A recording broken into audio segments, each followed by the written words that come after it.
माँ बाप से झगड़े हो रहे हैं, कई माँ बाप बच्चों पर चिल्ला रहे हैं। उस घर में जाकर देखो जहां बच्चे नहीं हैं, कैसे तड़प रहे हैं वो बच्चों के लिए। कितनी कोशिशें कर रहे हैं, डॉक्टरों के पास जा रहे हैं, साधु संतों के पास जा रहे हैं, पूजा पाठ करा रहे हैं कि बच्चा हो जाए।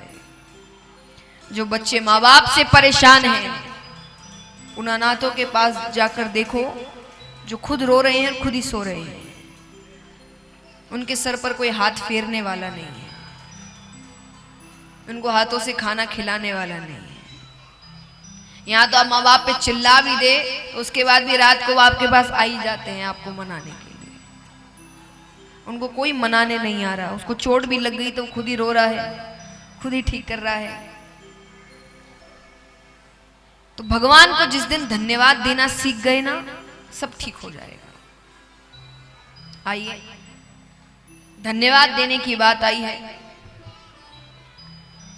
तो आज सच में भगवान को धन्यवाद करते हैं उन सारी अच्छी चीजों के लिए जिन्होंने उन्होंने हमारे जीवन में करी है और जिसको हम भूल गए हैं।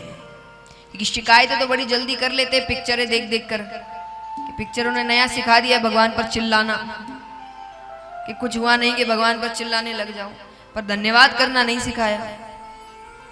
कि इतने अच्छे काम करते तो उसके लिए जाकर भगवान को धन्यवाद भी करें। हिरण्याक्ष हिरण्यकश्यपु की माता है, यानी दैत्यों की माता है, वहीं अदिति देवताओं की माता है। तो यहाँ पर अदिति भगवान से बहुत प्रार्थना करती है कि मेरे बच्चों को उनका स्थान मिले, 3 लोक 14 भुवन उनको वापस मिले। तब भगवान ने उनकी प्रार्थना सुनकर उनके यहाँ वामन अवतार ग्रहण किया, छोटे से बटुक रूप, इसलिए बाल लीलाएं नहीं, उनका रूप ही वैसा था, छोटे से भगवान हुए थे वो। और यहाँ पर बलि एक बहुत बड़ा यज्ञ कर रहे हैं। यज्ञ से पहले खूब दान किया। भगवान को आने में थोड़ी देर हो गई, तब तक वो यज्ञ में बैठ रहे थे। तो भगवान ने उनको आवाज लगाई, आवाज लगाते तो राजा वापस जाने लगते हैं। शुक्राचार्य जी ने कहा जितना दान करना था कर दिया, अब बैठ जाओ, अब यज्ञ का समय है। राजा बैठ गए। अब यहाँ भगवान को तो बुलाना है उनको अपने पास, तो भगवान राजा को आवाज लगा रहे हैं। अब यहाँ पर राजा कहते हैं कि उस बच्चे को बुला कर लाओ मेरे पास। भगवान को बुलाया जाता है।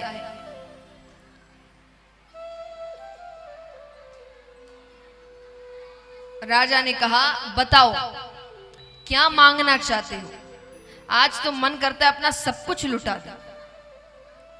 भगवान कहते हैं हमें ज्यादा नहीं चाहिए, संतुष्ट ब्राह्मण हैं हम, पहले तो वचन दीजिए जो मांगेंगे वो ही देंगे। राजा ने कहा ठीक है वचन देता हूं, जो मांगोगे वही दूंगा।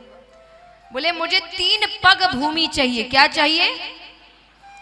राजा हंसने लगे। राजा कहते पहले खुद छोटे से आप, छोटे छोटे पैर आपके, 3 पग भूमि में कितना मिल जाएगा? भगवान कहते नहीं, हम संतुष्ट ब्राह्मण हैं, बस 3 पग भूमि चाहिए। अब बार बार 3 पग भूमि, 3 पग भूमि। शुक्राचार्य जी को थोड़ी ये बात अटपटी लग रही थी। उन्होंने नेत्र बंद किए। नेत्र बंद करते ही सामने साक्षात परम पिता परमेश्वर भगवान विष्णु खड़े हैं। अरे शुक्राचार्य जी कहते राजन मना कर दो, अरे ये विष्णु है, 3 पग भूमि में तुम्हें कंगाल कर देगा। राजा कहते अब तो वचन दे दिया, और इससे बड़ी बात क्या हो सकती है कि मेरे पास खुद भगवान मांगने आए। उन्होंने कहा दी मैंने 3 पग भूमि। और ये बात कहते ही भगवान अपना आकार बढ़ाने लगते हैं। बढ़ते बढ़ते बढ़ते बढ़ते भगवान ब्रह्मांड तक चले जाते हैं। अब भगवान अपना पहला पैर रखते हैं, पूरी धरती नाप लेते हैं। दूसरा पैर रखते हैं, पूरा ब्रह्मांड नाप लेते हैं। भगवान ने 2 पैरों में सब कुछ ले लिया। अब भगवान कहते तीसरा पैर कहां रखूं? तब बलि ने कहा एक बात बताइए, दान बड़ा कि दानी बड़ा? बताओ कौन बड़ा, दान बड़ा कि दानी बड़ा? दानी बड़ा। राजा ने कहा दानी बड़ा। भगवान कहते हैं कि दानी बड़ा। तो राजा ने कहा तब तीसरा पैर मुझ पर रखिए। तो भगवान ने अपना तीसरा पैर राजा बलि के ऊपर रखा।